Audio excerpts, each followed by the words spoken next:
Efésios, no capítulo 3. Deus é fiel. Bendito é o nome do Senhor. Aleluia. O irmão Anderson é um irmão que eu conheci ali, o pastor antes, né, no Itaú Shop ali. Eu já trabalho há uns 15 anos.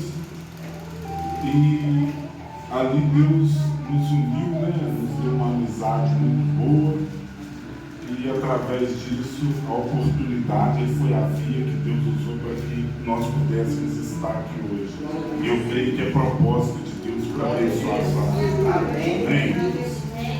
Efésios capítulo 3, versículo 14. Nós vamos ler o versículo que é o tema dessa campanha, né?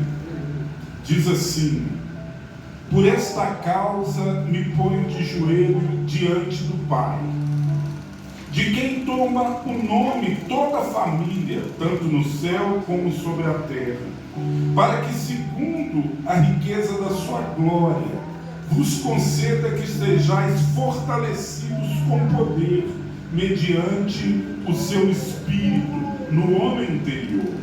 E assim habite Cristo no vosso coração pela fé, estando vós arraigados e alicerçados em amor, a fim de poderdes compreender com todos os santos qual é a largura e o comprimento, e a altura e a profundidade, e conhecer o amor de Cristo, que excede todo entendimento, para que sejais tomados de toda a plenitude de Deus. Até aí.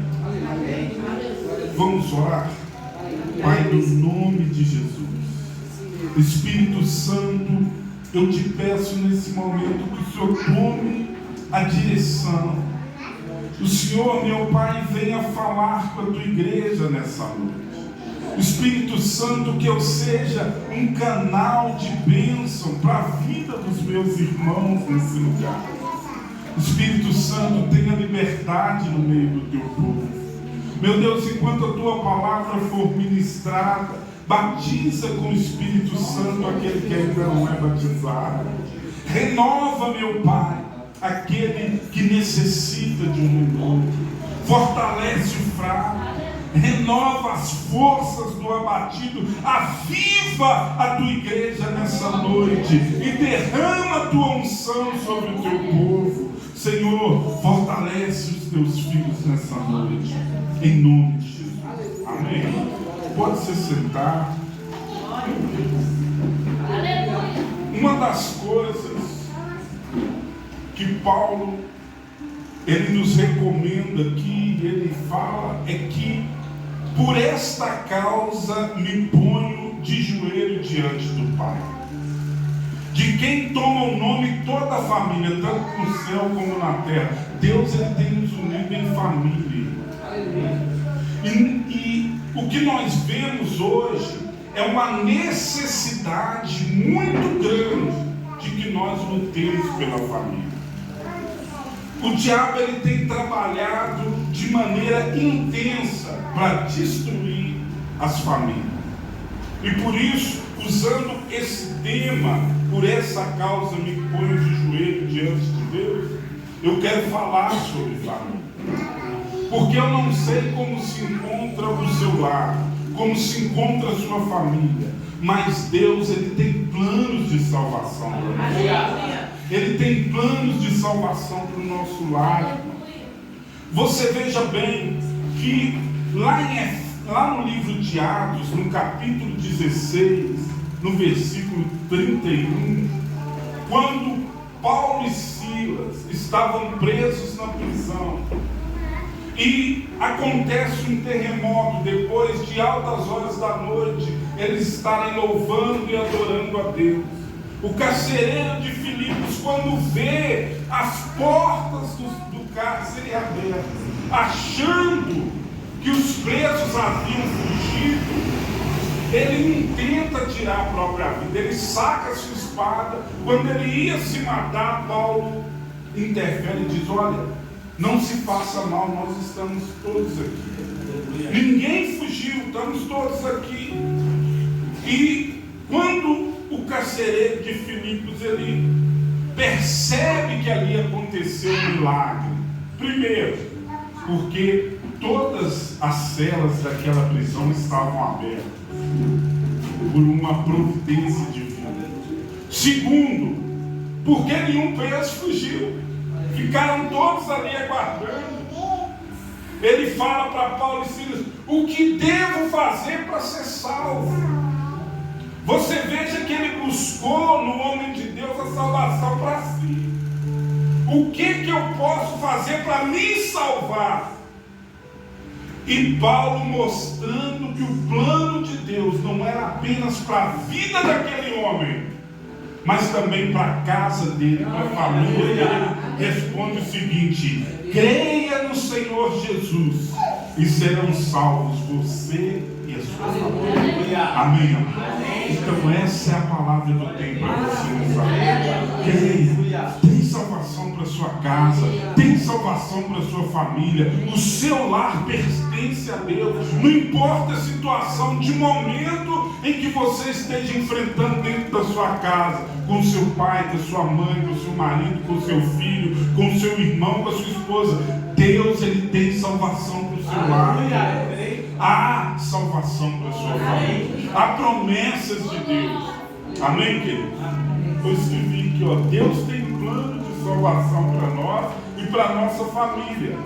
O fato do carcereiro crer em Jesus trouxe salvação não somente para ele, mas para toda a casa dele. A sua fé não é em vão. Assim como a fé daquele carcereiro não foi em vão e abrangeu todo o seu lar, trouxe libertação e salvação para toda a sua casa, assim também será na sua vida. Amém, amados? Amém. Então, fique firme na sua fé. Não desista dos seus familiares. Não desista dos seus parentes. Infelizmente, queridos, nós temos visto muito isso. Cristãos, pessoas de Deus, que às vezes, quando olha para a família, fala: esse aí não tem mais jeito, não.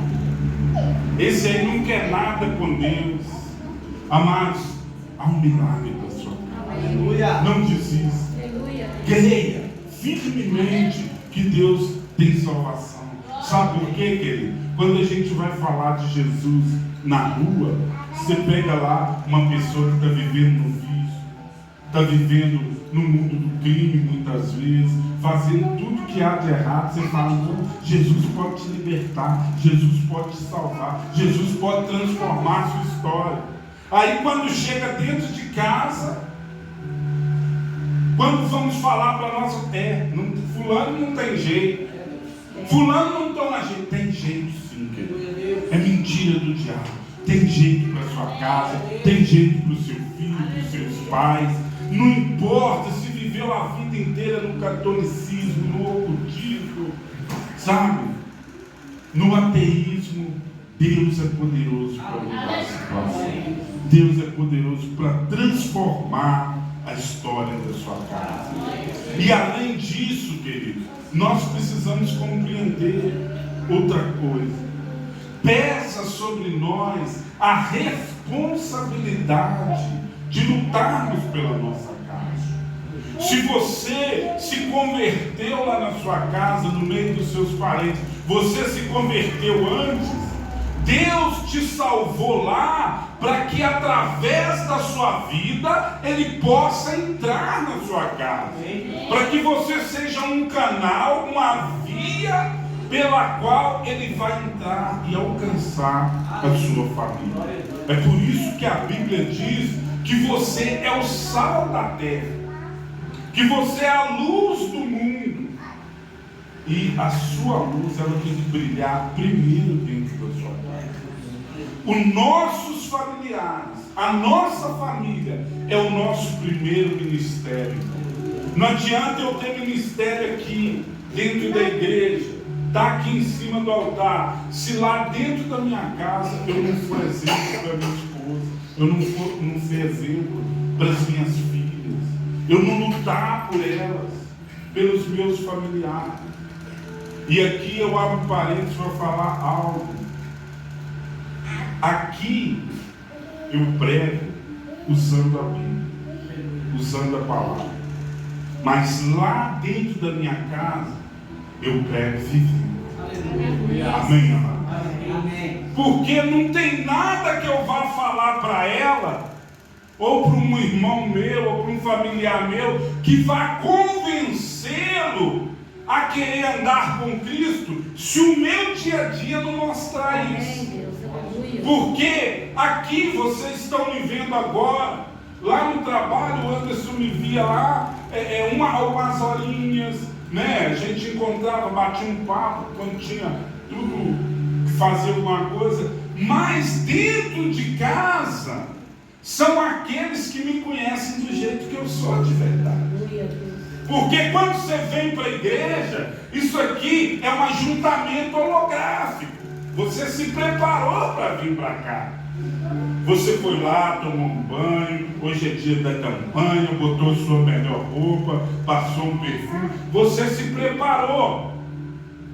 Mas quando você está em casa, no seu dia a dia, quando muitas vezes você é provocado, você é humilhado, você passa por uma situação difícil, é aí que você revela quem você é de verdade. E se você não for um testemunho vivo dentro da sua casa, dificilmente seu familiar vai se espelhar em você. Então nós precisamos ter esse cuidado. E agora eu quero ler para você algo que está lá em 1 Timóteo, no capítulo 5, versículo 8. Irmão, preste atenção nessa palavra, porque essa palavra é muito forte e muito pesada para nós. Diz assim: se alguém não cuida dos seus parentes, especialmente os da sua própria família, negou a fé e é pior do que o descrente. Aí eu escrevi algo, presta atenção. Pesa sobre nós a responsabilidade de lutarmos pela nossa família, principalmente os de dentro de casa. Se não fazemos isso, estamos negando a nossa fé em Deus. Não lutar pela família significa negar Jesus. E aí eu faço uma pergunta para nós. Não precisa responder, não, só pensa. Quanto tempo você gasta do seu dia, da sua semana, orando pela sua família? Pensa aí. Quanto tempo você tira para dobrar o seu joelho, para buscar Deus e falar: Deus, faz um milagre aqui na minha casa, salva fulano de tal, meu Deus, livra ciclano do vício, meu Deus, meu familiar tal está dessa forma, vivendo dessa maneira, muda a história dele. Quanto tempo você tira para lutar pela sua casa? Lutar pela sua casa significa você ir diante de Deus em oração pela sua família. Ah, mas eu já falei, eu já preguei. Não importa, você não pode desistir. Você não pode desistir, você não pode parar, você tem que perseverar. Você tem que continuar. Quem está entendendo? Lutar pela nossa família significa muitas vezes, até você tendo razão, você ficar calado para não dar mal. Você segurar a raiva, você segurar o ímpeto e não responder. Deixar Deus lutar por você. Porque você sabe muitas vezes qual que é o nosso problema? É que quando você assume a sua fé em Deus, você vai ser testado. Sabia que muitas vezes seu familiar te provoca ou fala algo que atinge a sua fé para te testar? Para ver se você realmente está firme na fé que você fala que está? Para ver se realmente os hinos que você fica cantando, as palavras que você fala, que hoje o culto foi uma bênção, que hoje foi assim, que eu estou cheio da presença de Deus, para ver se é verdade. E aí muitas vezes, sabe o que acontece? A gente nega com as nossas atitudes aquilo que nós confessamos com a nossa boca. E nós precisamos tomar muito cuidado com isso. Nós precisamos entender qual é o papel que Deus estabeleceu para nós. De lutarmos, de guerrearmos. Queridos, nós estamos vivendo em guerra. Se eu e você não entendermos que existe uma guerra travada, e o diabo, ele está lutando intensamente nesses últimos tempos para destruir a sua casa, para destruir o seu lar. E você precisa se levantar contra ele. Não dá mais, queridos, para ficar passivos diante da situação que nós temos vivido. É necessário que eu e você nos levantemos em oração, em jejum, em profecia, pela nossa casa, pelo nosso lar. É necessário que você venha lutar com Deus, que você venha provocar a manifestação do poder de Deus em favor da sua vida. Qual é o milagre que você precisa? Qual é o milagre que você necessita na sua vida? É na área financeira? Deus, ele vai te honrar, mas você precisa gerar o milagre financeiro. É na sua saúde, ela está debilitada, ela está frágil. É você que vai gerar o milagre. É na área familiar, é um familiar viciado, é um familiar que está com problema. É você que gera o seu milagre. Amém? Jesus, uma certa vez, ele diz o seguinte: olha, pedi e dar-se-vos-á. Todo aquele que pede, recebe. Todo aquele que bate, uma porta se abre. Todo aquele que procura, acha. Então, o que nós temos que fazer? Crer nessa palavra e perseverar na nossa fé. Quem está entendendo isso? Então, o que você precisa fazer é lutar pela sua casa. É lutar pelos seus. Você, marido, você precisa entender que você é o provedor da sua casa. Você é o sacerdote, é o profeta que Deus estabeleceu dentro do seu lar. Você, marido, precisa assumir a responsabilidade, que muitas vezes nós, maridos, temos essa mania, né? Porque a Bíblia diz que a mulher sabe edificar a casa. Não, então, dentro de casa é com a mulher. Negativo. Você é o chefe dessa família. Você é o cabeça.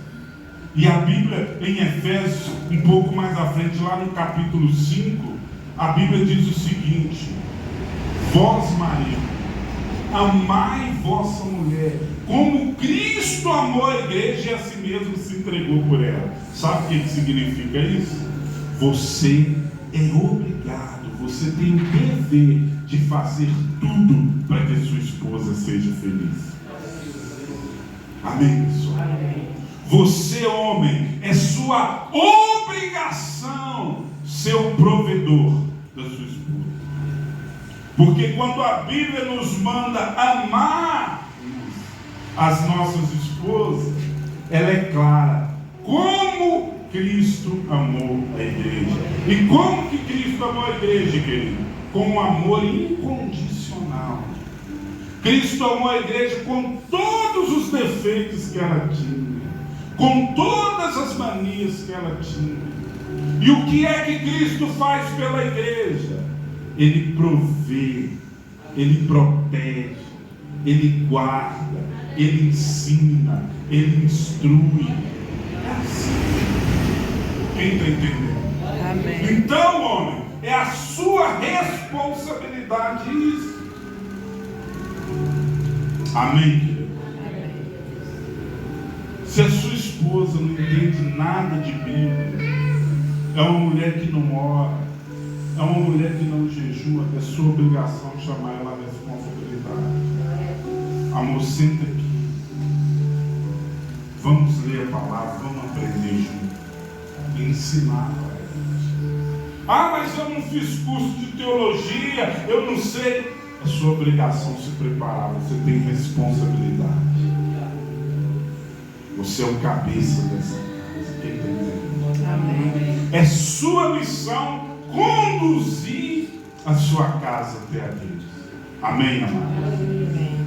Porque quando a Bíblia diz que você é o sacerdote da casa, o que o sacerdote fazia? O sacerdote, ele via a necessidade do povo, se sacrificava, fazia sacrifício e levava a necessidade do povo até Deus. Essa era a função do sacerdote. Ele entrava no santuário e apresentava sacrifício diante de Deus para salvação da família, para que houvesse perdão na vida do povo. Então, como homem, esse é o nosso papel. Como sacerdote, esse é o nosso trabalho. Você também é um profeta da sua casa. E qual que é a função de um profeta? O profeta, ele já faz outro caminho. Ele ouve a vontade de Deus e traz para o povo a vontade de Deus. Então você, homem, marido, pai, é sua obrigação buscar de Deus, ouvir de Deus a direção e trazer para sua casa, ensinar a sua família. Quem está entendendo? Amém, pessoal?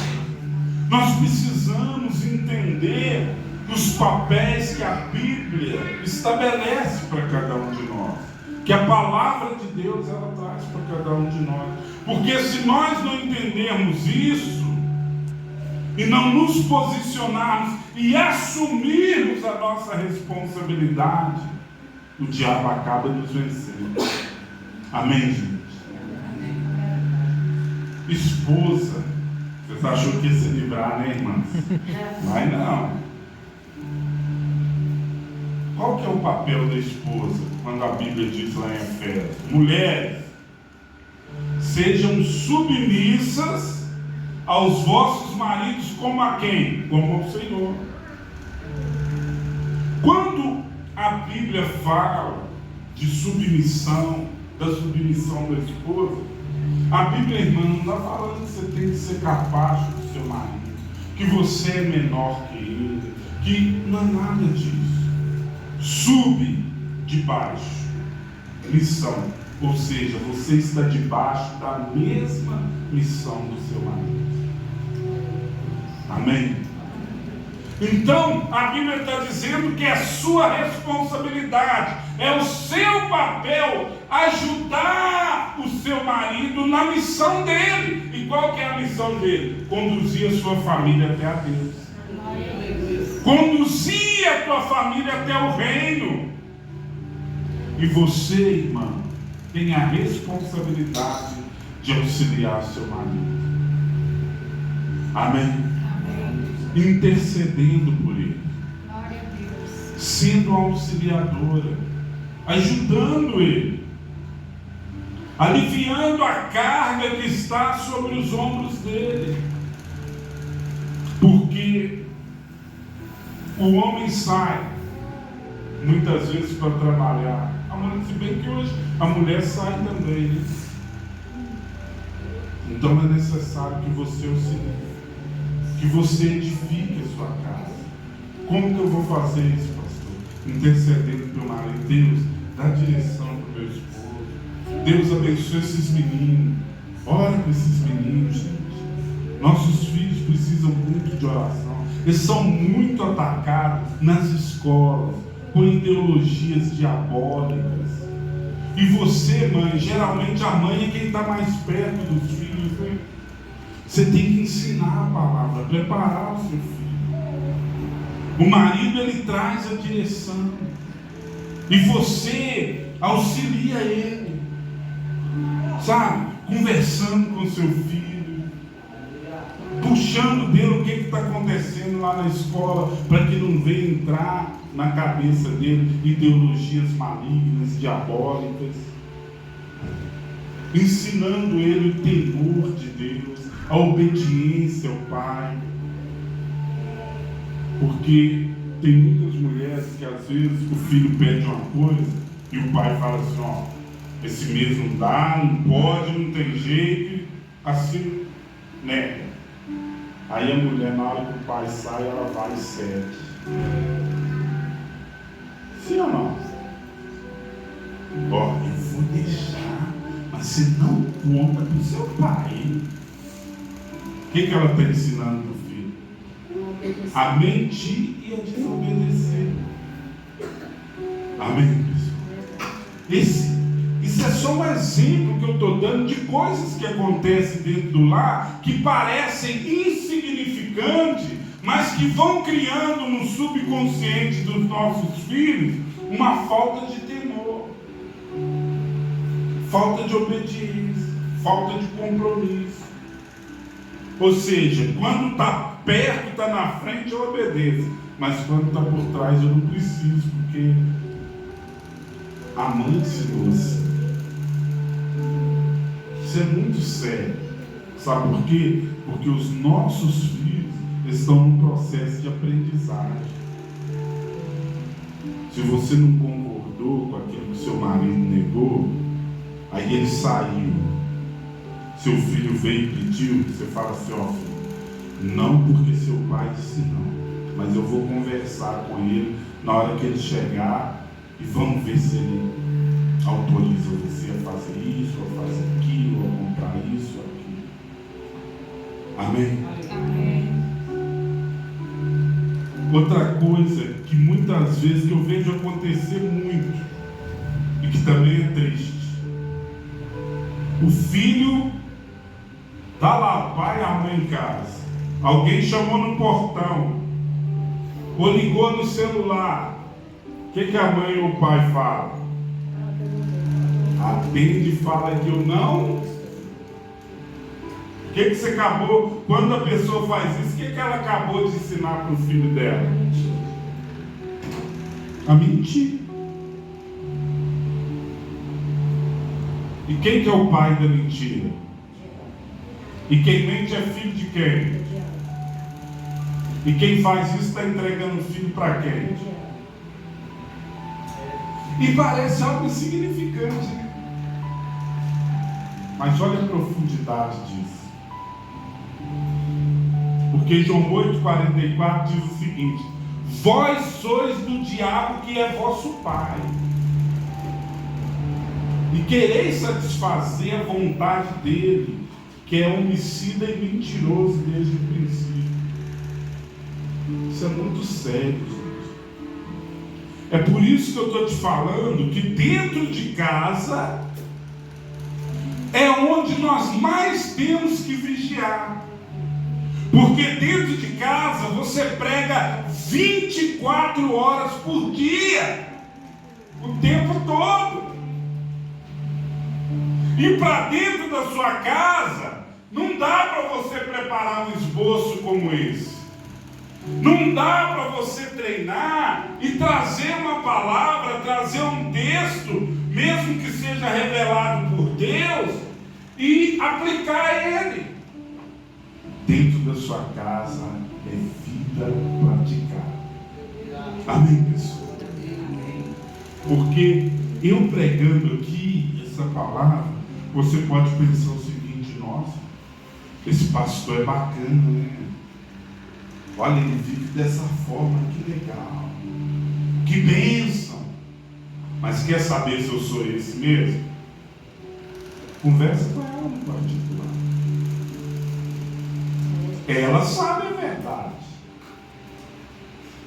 As minhas filhas. Amém, pessoal?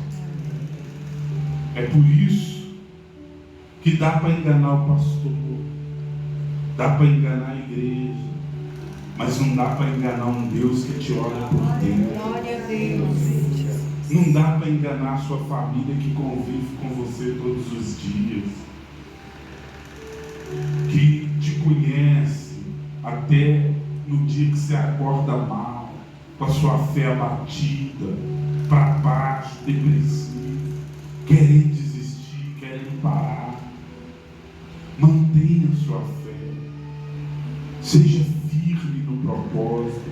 Deus te salvou porque através de você Ele tem algo a fazer na sua casa. Amém?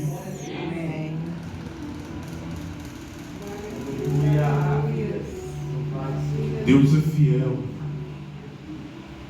Provérbios 22:6 diz o seguinte: ensina a criança no caminho que deve andar, e ainda quando for velho não se desviará dele. Olha para você ver que interessante. Você ensina a criança no caminho que deve andar, que quando for velho ela não vai se desviar dele. É o que a Bíblia diz. Sim ou não? Sim. Mas e se você ensinar o caminho errado? Se você ensinar o caminho certo, o caminho de Deus, ela quando crescer vai andar nos caminhos de Deus. Mas se você ensinar o caminho errado, quando ela crescer ela vai andar no caminho errado. É por isso que nós vimos hoje muitos filhos de crentes, pessoas que foram criados dentro da igreja, no altar do Senhor, filhos de pastores, de obreiros, que foi só ganhar autonomia na vida que fez assim da igreja. Quem conhece alguém assim? Foi criado na igreja e hoje está longe dos caminhos de Deus. Eu sei que você conhece. Nós tínhamos uma equipe de trabalho em Presídio. Nós fizemos Bica, Ceresp de Betim, Joapuba, muitos outros presídios por aqui afora. E o que você mais vê dentro das cadeias hoje? Pelo menos, pastor, 80% deles são conhecedores da palavra de Deus. A minha mãe é diaconisa da igreja tal. Meu pai é pastor da igreja tal. Tem uns, pastor, que você vai evangelizar os caras, você sai evangelizado. Porque os caras conhecem muito mais de Bíblia do que a gente. Mas não vive. Porque não foi ensinado. Quem está entendendo? Ensine seus filhos. Não abra mão disso. É dever dos pais ensinar o caminho de Deus aos seus filhos. Somente assim permanecerão neles. Ensinar não é apenas levar à igreja. É instruir, disciplinar, corrigir, ser exemplo, dar exemplo, proporcionar conhecimento de Deus e da sua palavra. Somente assim ganharemos nossas crianças para o Senhor Jesus, amando, cuidando, sendo referência, dando testemunho e ensinando. É só assim. Amém, gente? Amém. Porque nós, muitas vezes, eu não sei se é por acomodação ou é por falta de conhecimento, nós achamos que os nossos filhos, porque nasceu dentro da igreja, são crentes. Não nasceram crentes. Eles não nasceram. Essa é a verdade. Eles vão ter que ser ensinados. Eles vão ter que ser disciplinados. Para quando chegar o entendimento, serem convencidos pelo Espírito Santo através do seu ensinamento, que são pecadores e necessitam receber Jesus como seu Senhor e Salvador, confessar Jesus e entregar a vida deles para vocês. Essa é a verdade. Nós perdemos muitas vezes as nossas crianças, jovens e adolescentes porque não atentamos para isso, achamos que está tudo bem, porque trazemos para a igreja, deixamos aí, vem todo culto. Não, você tem que ensinar, você tem que falar a palavra de Deus para eles, mostrar o caminho correto. Amém? E aí quando eles tiverem idade para decidir, aí eles vão escolher. A escolha é deles, mas o dever de ensinar e disciplinar é nosso. Amém, amados? Quem está entendendo essa mensagem? A salvação do nosso lar. Não desista da sua casa, da sua família. Eu vim hoje trazer esse recado você. Trazer esse alerta. Não desista do seu. Pregador, você fala isso porque você não sabe a situação que eu tenho enfrentado. O Deus que você serve é poderoso para fazer infinitamente mais que tudo daquilo que você pensa, que você deseja, que você almeja. O seu Deus é fiel. Amém. Ele é fiel. Amém, queridos? Amém. Deus é fiel. Fica de pé no seu lugar.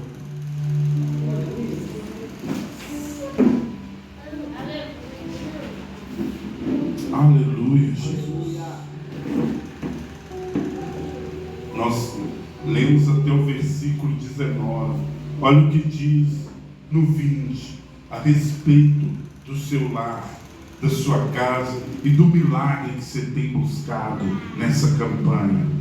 Ora, aquele que é poderoso para fazer infinitamente mais do que tudo quanto pedimos ou pensamos, conforme o seu poder que opera em nós, a Ele seja dada a glória. Deus é fiel para fazer infinitamente mais do que tudo aquilo que você pensa e que você tem pedido nessa campanha, irmão. O seu milagre vai acontecer. Creia nisso. Deus é fiel. Deus é fiel. Fica firme na sua fé. Não desista do seu milagre. Não desista dessa causa. Se coloca de joelho. Chame a atenção de Deus. Ora, busca, clama. Ele vai te ouvir. Ele prometeu, meu irmão. Clame a mim que responder-te-ei. É só clamar. Você não pode parar. Você não pode perder a fé. Você tem que se debruçar na presença dele. Faz alguma coisa. Chama a atenção de Deus para a sua vida, querido. Acorda de madrugada, de manhã, de noite. Quanto tempo você tem gasto em oração pelo milagre que você está buscando? Quem entendeu? Glória a Deus. Feche os seus olhos, coloque a sua mão sobre o coração. Aleluia. Espírito Santo. Oh, meu Pai. Aqui está o seu povo, Senhor. A sua igreja. Meu Deus, essas pessoas, nós estamos aqui, Senhor, porque o Senhor é a nossa esperança. Nós não temos, meu Deus, outra esperança. Nós não temos outro Deus. A nossa fé está depositada no Teu nome, Senhor. Meu Deus, eu não conheço, mas o Senhor conhece o teor de cada pedido que foi colocado aqui dentro, meu Pai. O Senhor conhece cada oração. O Senhor conhece, meu Deus, a necessidade de cada um dos teus filhos e das tuas filhas, meu Pai. Por isso eu te peço nessa noite que o Senhor venha de encontro às necessidades do teu povo, que o Senhor venha de encontro à necessidade da tua igreja. Meu Deus, muitos têm projetos, têm sonhos, e aqui estão depositados pedidos, meu Pai. Então nós te clamamos nessa noite, venha de encontro aos sonhos da tua igreja, aos sonhos do teu povo, meu Pai. Que o Senhor venha financiar, que o Senhor venha proporcionar, meu Pai, condições para que essas coisas venham se realizar na vida da tua igreja, Senhor. Faz um milagre, meu Pai. A tua palavra diz que os teus sinais seguiriam aqueles que crescem, meu Deus, e nós cremos na força do teu poder, Senhor. Nós cremos que o Senhor é poderoso para fazer infinitamente mais do que tudo que tudo quanto pedimos, do que tudo quanto esperamos, nós cremos fielmente, meu Deus, que o Senhor tem poder para fazer todas essas coisas. Por isso nós te pedimos, Senhor, manifesta o teu poder na nossa vida. Manifesta o teu poder na nossa casa, na vida dos nossos familiares, Senhor. Faz milagre acontecer. Meu Deus, nós entregamos a nossa casa, o nosso lar, a nossa família nas tuas mãos, porque cremos, meu Deus, no milagre. Cremos na transformação e na salvação da nossa família. E você que crê nisso, aplaude o nome dele. Glória a Deus. Amém? Glória a Deus. Que Deus em Cristo te abençoe. Pode se sentar. Eu quero agradecer.